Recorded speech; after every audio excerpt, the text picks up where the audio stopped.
Assalamualaikum, halo teman-teman. Perkenalkan, kami dari Universitas Negeri Jakarta, Prodi Pendidikan Khusus, dan aku Devi Trijayanti. Aku Halimatus Sadia. Aku Laila Anjani. Dan aku Faila Jasenia Haifa. Jadi hari ini kami ingin membahas mengenai pengertian dari attention deficit hyperactive disorder dan juga cara mengatasi anak attention deficit disorder.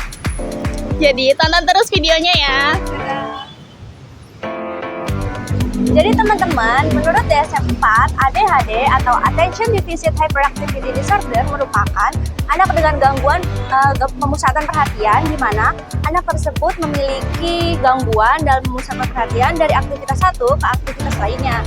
Sehingga gangguan tersebut mempengaruhi anak untuk belajar, untuk berinteraksi sosial, dan untuk beraktivitas sehari-hari. Nah, karena kurangnya konsentrasi, hal tersebut ternyata bisa mengganggu perkembangan kognitif anak loh. Seperti sering lupa, Sulit menyimak, sering melamun dan mudah terdistraksi, serta tidak memiliki kesabaran yang tinggi. Menurut buku DSM-4, terdapat 3 klasifikasi anak ADHD. Yang pertama yaitu ADHD inattentive, tanpa hiperaktivitas. ADHD tipe ini kesulitan dalam inatensinya, sehingga kesulitan dalam memfokuskan perhatiannya, dan mudah teralihkan oleh rangsangan yang diterimanya. Kedua, hyperactive impulsive.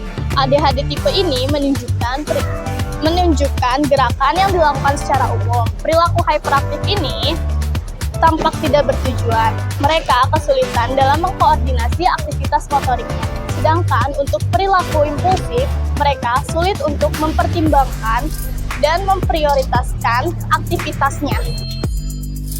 Ketiga, ADHD kombinasi. Seorang anak dapat dikatakan ADHD setelah memunculkan perilaku ADHD yang konsisten selama 6 bulan. Nah, jadi tadi kan kita sudah membahas tentang pengertian ADHD dan klasifikasi ADHD.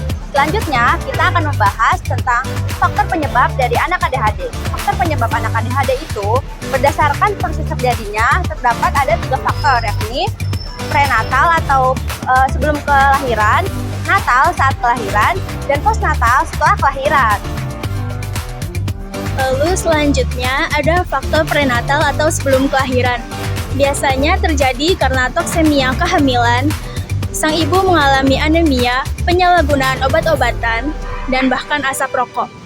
Lalu selanjutnya ada faktor natal atau saat kelahiran. Biasanya terjadi karena bayi lahir prematur, lalu kelahiran sungsang, pendarahan otak, trauma, dan racun. Lalu yang terakhir ada postnatal atau setelah kelahiran. Biasanya terjadi karena cedera kepala, meningitis, dan juga seringnya serangan otitis media. Nah, teman-teman, setelah kita membahas mengenai pengertian, jenis-jenis, dan juga faktor penyebab anak ADHD, selanjutnya yang akan kita bahas adalah mendiagnosis anak ADHD. Nah teman-teman, dalam mendiagnosis anak ADHD, kita tidak boleh sembarangan. Kita harus melakukan serangkaian cara untuk membuktikan bahwa anak itu ADHD dengan cara melakukan wawancara, melakukan observasi, dan melakukan pemeriksaan fisik. Wawancara dapat dilakukan oleh orang tua, guru, dan pengasuh sang anak. Serta observasi dapat dilakukan di rumah ataupun di sekolah dengan cara melihat atau mengamati perilaku sang anak. Dan yang terakhir, pemeriksaan fisik. Pemeriksaan fisik dapat dilakukan oleh dokter atau spesialis yang ahli dalam bidangnya. Hal itu bertujuan untuk melihat gejala-gejala fisik yang muncul yang sekiranya anak tersebut mirip dengan anak ADHD. Nah, jika perlu, orang tua patut berkontribusi dan berkolaborasi dengan guru untuk membantu anak dalam menempatkan kelas seperti kelas bilingual, kelas reguler, dan lain sebagainya, serta program pendidikan yang sesuai bagi anak tersebut. Selanjutnya, mari kita mengenal peran-peran dalam manajemen anak ADHD. Siapa aja sih peran-peran yang terlibat dalam manajemen anak ADHD? Nah, peran-peran tersebut ada peran orang tua, dokter. Orang tua tentu sangat penting dalam manajemen anak ADHD. Lalu apa saja sih yang dapat mereka lakukan? Yang pertama, kenali gejala pada anak dan konsultasi ke psikolog atau dokter.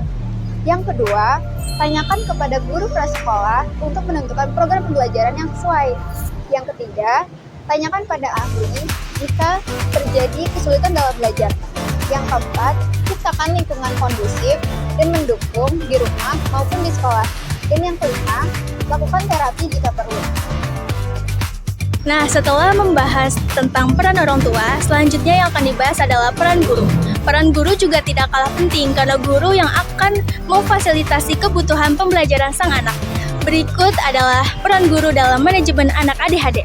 Yang pertama, peka terhadap gejala dan tanda-tanda ADHD pada anak. Lalu yang kedua, menyediakan program pendidikan yang sesuai dengan kondisi anak. Lalu yang ketiga, membuat laporan evaluasi kepada dokter atau terapi ahli. Lalu yang terakhir, evaluasi kinerja belajar anak. Selanjutnya, peran psikolog dalam manajemen anak ADHD. Yang pertama, psikolog harus melakukan tes kognitif dan juga perilaku dari sang anak. Yang kedua, psikolog harus mencatat gejala-gejala terkait kecemasan dan gangguan depresi dari sang anak. Yang ketiga, psikolog harus melakukan laporan terkait program pendidikan dan juga diagnosis pengobatan. Dan yang terakhir, psikolog harus melakukan konseling kepada keluarga sang anak. Yang terakhir, peran dokter dalam manajemen anak ADHD. Dokter berhak melakukan diagnosis terkait kondisi anak, kondisi psikologisnya, dan fungsi otaknya. Dokter juga berhak memberikan obat untuk memberikan rasa tenang ataupun mengurangi sikap agresif bagi sang anak dalam melakukan sesuatu. Obat yang dapat diberikan untuk anak ADHD seperti methylpropionol, Prohiper, Abilify, dan lain sebagainya.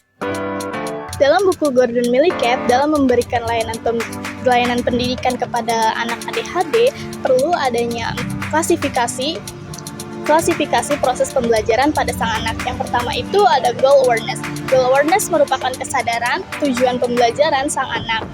Goal awareness ini harus dimiliki oleh orang tua, guru, dan juga sang anak. Yang kedua adalah vigilance, yaitu kewaspadaan terhadap perilaku anak selama pembelajaran atau hal-hal yang muncul selama proses pembelajaran. Yang ketiga ada selectivity. Selectivity artinya selektif dalam menyeleksi isi materi, media, konten, waktu, dan metode pembelajaran. Lalu yang keempat ada tenacity. Tenacity adalah ketekunan dalam belajar sangat diperlukan agar tujuan pembelajaran anak ADHD dapat tercapai. Baik teman-teman, sampailah kita pada akhir video kita. Setelah kita membahas tentang pengertian, klasifikasi, penyebab, peran-peran, dan layanan pendidikan anak ADHD. Saya, mewakili kelompok saya, Laila Anjani, mengucapkan terima kasih dan sampai jumpa.